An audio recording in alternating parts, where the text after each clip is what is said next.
আমাদের বাংলাদেশের মধ্যে কিছু কিছু খাস মূর্খ আছে, কিছু কিছু খাস মূর্খ আছে। যেমন আপনার এই বাংলা ভাষার জন্য লক্ষ লক্ষ মানুষ শহীদ হইল, দীর্ঘ 9 মাস যাবৎ দেশের মধ্যে যুদ্ধ চললো, কত মানুষ শহীদ হইলো, কত মা বোন ইজ্জত দিছে কিসের জন্য? বাংলা ভাষার জন্য, এই ভাষাকে টিকায় রাখার জন্য।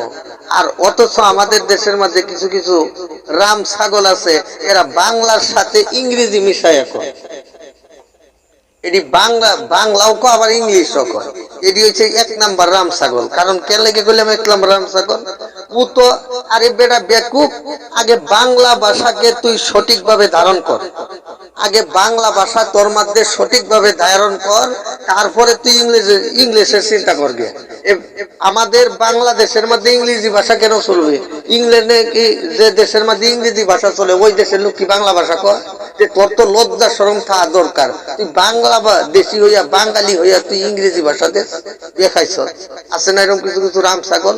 এটি হচ্ছে রাম ছাগল। আস্তা পাগল, পাগল নয় ইংরেজ কয়, পাগল নয় বাংলাদেশি মানুষ ইংরেজি কয়। এটি হচ্ছে আসল পাগল। এটি নিজের মনে হয় যে আমি আজকে ইংরেজি করলে মনে হয় আমার মানুষকে বলছে খুব বড় শিক্ষিত। আরে তুই বড় শিক্ষিত না, তুই বড় গাধা, তুই বড় গাধা। কারণ আগে বাংলা ভাষাকে নিজের মধ্যে লালন কর, ধারণ কর, বাংলাকে তুই সঠিকভাবে জান, তারপরে হচ্ছে ইংরেজির চিন্তা। তোর ইংরেজি ভাষায় দেশে বুঝো কেডারে হারামজাদা, তুই তো মূর্খ।